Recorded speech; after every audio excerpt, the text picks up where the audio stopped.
Everyone. So we are starting a novel. It's called Lost in the Pacific 1942, Not a Drop to Drink, and it is written by Todd Olson. So what's going to happen is every week I will upload videos of myself reading each chapter to you. Since we're not able to read it together at school, this is how we're going to operate. So the first thing that we're going to do is, let me scroll down. We are going to look at the castaways. Now, the castaways are going to be our main characters. They're going to be the individuals that you see or hear about throughout the entire book. Now, I know that this might be a little bit hard for you to see. So I'm going to go ahead and read if you can read along with me. So the first one is Colonel Eddie Rickenbacker. He's the VIP world-famous pilot, war hero, and race car driver. Next, we have Colonel Hans Adamson. He is the VIP's escort, Rickenbacker's old friend, and a journalist in civilian life. Next, we have Captain Bill Cherry. He is the pilot. He raised hogs on a ranch in Texas. Next is Lieutenant Jim Whitaker. He is the co-pilot, and he ran a construction business in California. Next, Lieutenant John DeAngelis. He is the navigator. He drove a truck in Pennsylvania, and he loved to dance. Next, Sergeant James Reynolds, the radio man. He grew up on a ranch in California. Next, we have Sergeant Alex K. We're just going to say Alex K because his last name is a little difficult to pronounce. He's the engineer. He loved music and worked in a gas station in Connecticut. And next, we have Private Johnny Bartek. He's the other engineer. He dropped out of high school and he wanted to be a photographer. All right, so I'm going to go ahead and I'm going to read the prologue for you. I'm going to keep my screen on this page. So it's important to understand that this book is a historical nonfiction. So historical, you can obviously understand or tell from the word that it means it happened in history. And nonfiction means real, so it's a real story that happened in history. So, the prologue. October 21st, 1942, somewhere over the South Pacific. Again, I know it's a little difficult since you can't follow along since you don't have the book. However, just try to follow along as best as you can. The Pacific Ocean looked calm and inviting from 5,000 feet up, with the drone of 4 sturdy motors in Jim Whitaker's ear. But he had no desire to land a 15-ton, 4-engine plane down there. To a B-17 bomber plunging from the sky, the ocean is as unforgiving as a concrete wall.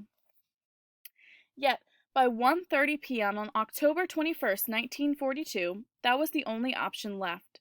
Whitaker was the B-17's co-pilot. He and the rest of the crew were ferrying a VIP passenger on a top-secret mission deep into the war zone. They had completely missed Canton Island, the tiny speck in the great blue where they were supposed to refuel. Now they were flying in a giant square pattern, hoping to spot land. They took turns staring out the windows at the ocean below, mistaking cloud shadows for islands. Island eyes, the airmen call it, the surest sign that desperation has set in. The fact was they were lost, somewhere in the middle of the Pacific.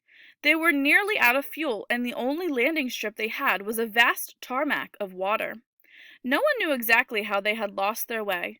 Maybe the tailwinds were stronger than the weathermen had predicted. Maybe the compass had taken a hit when they nearly crashed taking off in Hawaii. Either way, the navigator had finally given up trying to figure out where they were. He was a young guy named John DeAngelis, who had gotten married just 2 days before they were called away. Now he was probably wondering if he would ever see his wife again. "Do you fellows mind if I pray?" he shouted to the crew over the roar of the engines. Pray, Whitaker thought. How about keeping your mind on the task at hand, surviving an impact with the Pacific Ocean? Whitaker decided not to say a word. DeAngelis could swan dive into the ocean and it wouldn't matter. Their lives were in Bill Cherry's hands now, the 27-year-old pilot from Texas, who sat next to Whitaker with the controls in his hands. Cherry and Whitaker began to talk strategy. It had been 10.5 months since the United States was drawn into World War II. In that time, plenty of bomber crews had ditched in the Pacific. Not one, as far as they could remember, had escaped without casualties.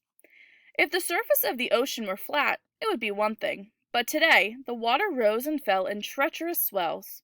If you came in across the current, you would have to time it exactly right. Scrape the crest of a swell and the nose would dip, sending the plane plummeting into the depths. Avoid one crest and you could ram the plane into the next one, shattering the entire craft into pieces in an instant. There was only one way to do it. Whitaker and Cherry agreed. Come in parallel to the swells and set the plane down in a trough. That, of course, was easier said than done. The troughs were a moving target, and the wind blew across your flight path, making it hard to hold a line. Hitting a landing spot just right would still take perfect timing, expert piloting skills, and a whole lot of luck. While Cherry and Whitaker worked out a strategy, their top secret passenger took charge of the crew behind them. And if luck really had anything to do with their fate, maybe he would tip the scales in their favor. He wasn't some desk-bound politician or stuffy diplomat. The VIP on board was none other than Eddie Rickenbacker. For anyone who cared about flying, and for most everyone else, that was all the introduction he needed. Aside from Charles Lindbergh, he was the world's most famous pilot. He hadn't flown in combat since 1918, when World War I ended. But to millions of Americans, his heroics against the Germans were unforgettable. He had shot down more enemy aircraft than any other American pilot. Now Rickenbacker was a businessman, president of Eastern Airlines, but he had a well-known reputation for surviving close scrapes. He had first become famous as an auto racer, driving primitive cars at breakneck speeds. As a fighter pilot, he nearly had his plane shredded by German bullets several times. Then, in the spring of 1941, he had been a passenger on one of his own airlines when it crashed in a Georgia forest. Trapped in the wreckage, he managed to direct rescue efforts with broken ribs, a shattered elbow, and a fractured skull, and an eyeball torn loose from its socket. He was in such bad shape that the famous radio commentator Walter Winchell reported his death on the air. When Rickenbacker heard it from the hospital bed, he picked up a water pitcher and threw it at the radio. A year and a half later, Rickenbacker still looked frail from the crash and walked with a cane. But now, with another crash looming, he seemed determined to survive one more time. Rickenbacker grabbed the young sergeant, Alex Kay, and pried open the bottom hatch in the B-17's tail. Then he and Kay lightened the plane's load to save fuel and lessen the impact when they went down. Out went the cots, toolkit, blankets, empty thermos bottles, and luggage. Sacks full of high-priority mail sailed into the wind, soon to be a soggy, unreadable mess of good wishes that would never make it to the soldiers on the front lines. Cherry announced he was starting his descent, and the water outside Whitaker's window looked more distant by the second. Back in the radio compartment, the men piled essential provisions by the hatch, a few bottles filled with water and coffee, emergency rations in a small metal box, a two-man raft rolled into a tight package. Once they landed, they might have as little as 30 seconds to get out before the plane went under, assuming they were still alive. The men stacked mattresses in position, padding the aft, or rear, side of the walls that separated the compartments of the plane. They all took their positions. 3 men, Kay, DeAngelis, and Rickenbacker's military escort, Colonel Hans Adamson, lay on the floor, braced against the mattresses. Rickenbacker sat near them, belted into a seat near a window. Johnny Bartek, the engineer, sat just behind the cockpit. The plane had 2 inflatable rafts packed into compartments on the outside of the nose. It would be Bartek's job to release them just after they ditched. James Reynolds, the radio operator who went by Jim, sat at his desk in the center of the plane. He tapped out SOS after SOS, hoping that someone out there would register their location before they hit the water. There was nothing but silence from the other end. "How much longer?" someone asked. "Not yet," Rickenbacker answered, peering out the window. In the cockpit, the altimeter showed they were 500 feet above the sea. Cherry cut 2 of the engines to save fuel. Whitaker grabbed cushions from the seats behind them and stuffed them under their safety harnesses. "It's sure been swell knowing you, Bill," he said, offering his hand. Cherry gripped his co-pilot's hand for a second, and then said in his Texas drawl, "You're going to know me a long time yet, Jim." In the back, someone asked, "How much longer?" 50 feet, said Rickenbacker. Then, right away, 30 feet! Cherry was staring into the waves, trying to pick a trough to aim for. The swells looked towering, twice the height of a man. 20 feet! They were coming in at 90 miles an hour, but to Whitaker the plane seemed strangely still, the roar of the engines muffled, the whoosh of the wind against the fuselage fainter than it should have been.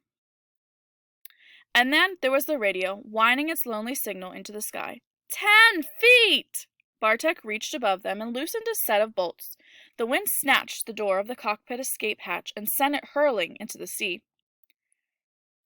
A rush of air howled through the opening. "Cut it!" yelled Cherry. Whitaker pulled a switch, and all electrical power on the plane went dead.